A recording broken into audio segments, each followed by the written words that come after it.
आज हम class 10th का अध्याय 1 जीवों का विकास में मोस्ट इम्पोर्टेंट क्वेश्चन सजाति और समवृत्ति लक्षण देखते हैं। बहुत ही इम्पोर्टेंट क्वेश्चन है।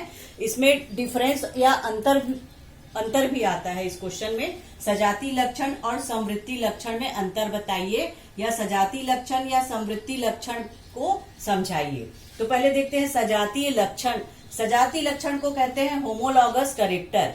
इसमें इसकी रचना जो होती है, ऐसे जीव या पौधे जिसकी रचना जो होती है वह समान होती है एवं उसकी उत्पत्ति जो होती है वो एक ही पूर्वज से होती है, लेकिन कार्य जो होता है वो अलग अलग होता है, जिसको सजाति लक्षण कहते हैं।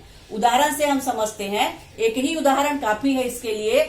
मनुष्य का जो फोरलिम्ब होता है, मनुष्य का अग्रपाद होता है। मनुष्य का अग्रपाद क्या कहलाता है? हाथ होता है। और छुछुंदर जो होती है उसकी अग्रपाद होती है। अग्रपाद जिसकी हड्डी जो होती है वो किससे बनी होती है? ह्यूमेरस से बनी होती है, पहली हड्डी जो होती है, और दूसरी जो होती है दो छोटी हड्डी रेडियो और अल्ना से मिलकर बनी हुई होती है। मनुष्य में अग्रपाद यानी कि हाथ। वैसी छुछुंदर की जो अग्रपाद होती है उसकी भी हड्डी ह्यूमेरस की बनी होती है और रेडियो और अल्ना दो छोटी हड्डियों से मिलकर बनी होती है। यानी कि रचना में जो होती है वो समान होती है, लेकिन कार्य जो होता है वो अलग अलग होता है।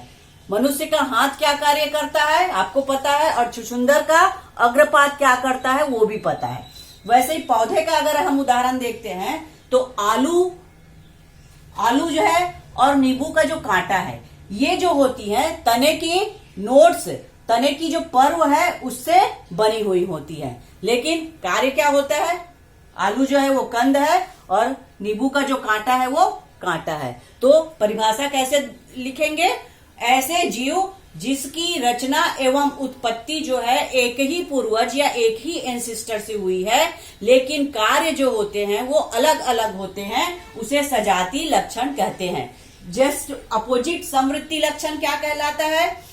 ऐसे जीव जिसकी रचना एवं उत्पत्ति जो होती है वो अलग अलग पूर्वजों से उत्पत्ति हुई होती है, या रचना और उत्पत्ति जो होती है अलग अलग होती है, यानी कि इससे पूर्वज जो होते हैं वो अलग अलग होते हैं, लेकिन कार्य जो होता है वो एक ही जैसे होता है। आइए उदाहरण में समझते हैं। जैसे तितली का पंख है और किसी भी पक्षी का पंख है।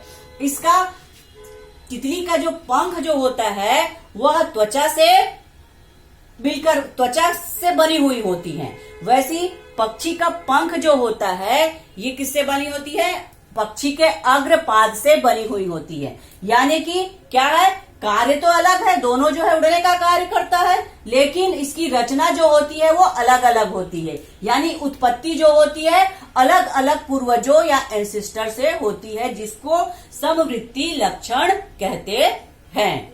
ये बहुत इंपॉर्टेंट क्वेश्चन है, 3 नंबर का या 4 नंबर का भी आ सकता है। धन्यवाद।